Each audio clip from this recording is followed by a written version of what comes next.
Je n'oublierai aucun de tes bienfaits.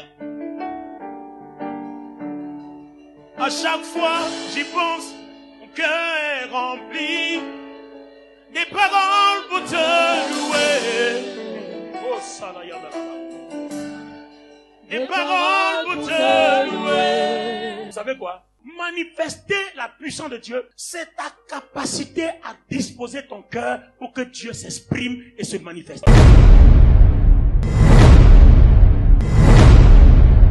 Matthieu 6, 13. Je retiens le verset 13. Car c'est à toi, Dieu, qu'appartiennent dans tous les siècles le règne, la puissance et la gloire. Donc, vous voyez que la puissance appartient à Dieu. La puissance n'est pas séparée de Dieu. La puissance est quelque chose qui appartient à Dieu. Si vous séparez Dieu de sa puissance, il n'y aura pas de puissance parce que la puissance, c'est l'action de commander. Donc, la puissance m'appartient et je commande l'intervention de la puissance dans ta vie. Je ne peux pas aller prier pour dire, Seigneur, donne-moi ta puissance. Si je dis, Seigneur, donne-moi ta puissance, je suis en train de dire à Dieu, donne-moi toi-même. Parce que sa puissance ne se manifeste que là où il est, là où il habite, là où il réside et là où il décide de commander sa puissance. Et les amis, nous avons un lieu approprié. Il habite dans nos cœurs par le Saint-Esprit. Donc la puissance qui nous guérit est commandée depuis notre cœur. Proverbe 4, 23. Garde ton cœur plus que Dieu manifeste sa puissance que là où il est. Donc pour avoir la puissance de Dieu, il faut qu'on se rassure qu'on a Dieu de notre côté. C'est pour ça que quand Christ est mort à la croix, il n'a pas trouvé un autre endroit plus agréable que dans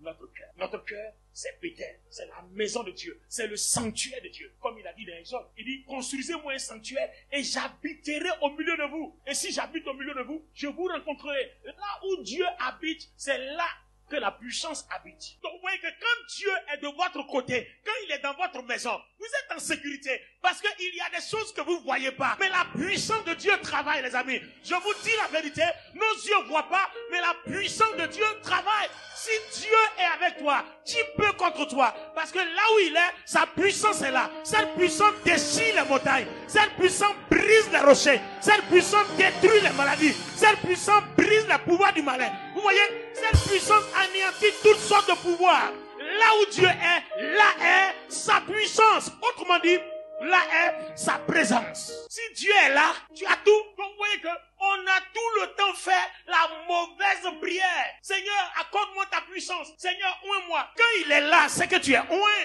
Le problème, c'est que toi, tu penses que c'est une autre chose qui doit atterrir dans ta vie de façon extraordinaire. Quand Dieu est là, c'est que tu es oint. Quand Dieu est là, c'est que tu as la puissance. Quand Dieu est là, c'est que tu as les dons. Quand Dieu est là, le fruit est là. Quand Dieu est là, l'onction est là. Quand il est là, la grâce est là. Quand il est là, la gloire est là. Quand il est là, la force est là.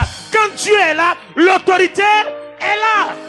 Ça me rappelle la prière du Seigneur Jésus. Élie, pourquoi m'as-tu abandonné? Père, pourquoi m'as-tu abandonné? Parce que Dieu n'était pas là. Donc il sentait la douleur. Il sentait l'abandon parce que Dieu n'était pas là. Donc il dit, Père, Élie, lama sabachthani, Père, pourquoi m'as-tu abandonné? La seule chose qu'il puisse dire, Père, pardonne-leur car ils ne savent pas ce qu'ils font. Quand vous êtes faible de cette façon et que vous préparez votre cœur à permettre à Dieu de siéger, vous préparez votre cœur à permettre à Dieu de se glorifier, vous êtes en train d'ouvrir les portes à la manifestation de la puissance. C'est la raison pour laquelle Dieu l'a souverainement élevé et l'a établi au-dessus de tous les noms, afin qu'au nom de Jésus-Christ, tout genou fléchisse et toute langue confesse que Jésus-Christ est Seigneur à la gloire de Dieu.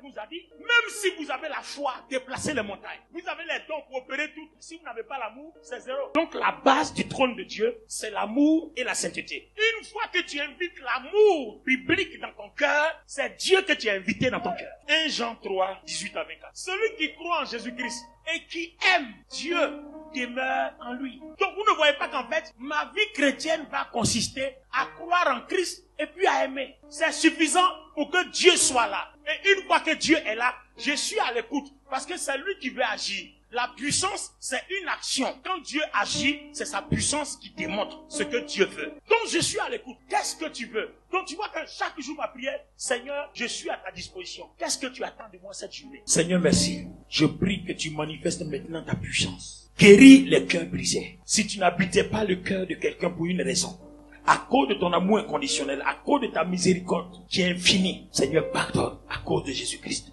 rentre dans le cœur que tu n'as jamais visité ou le cœur d'où tu es sorti. Seigneur, rentre encore. Que le sang de Jésus te précède dans nos cœurs, afin que nos cœurs soient purifiés, afin que nos cœurs soient propres à être utilisés. Mon Dieu, mon roi, si tu habites en nous, permets que tes enfants voient le signe, les signes de ta puissance, les signes de ta grandeur, les signes de ta gloire, les signes de ta force. Kandarabase kerebo, lebroski tikoria, makinna la honde glory, kindeba inisita kala honde korobo shanda. Père, dans le nom de Jésus, j'ordonne que les malades soient guéris. Dans le nom de Jésus, j'ordonne que toute personne qui a traversé des épreuves toute sa vie pour avoir entendu ce message soit totalement libérée. J'ordonne que toutes les portes fermées lui soient maintenant disposées, ouvertes. Si des gens ont fait des réunions pour décréter que tes enfants doivent mourir en cette fin d'année, Père, par la parole que tu mets dans mon cœur et par ma bouche qui prononce maintenant, je commande maintenant que ce projet avorte au nom de Jésus-Christ.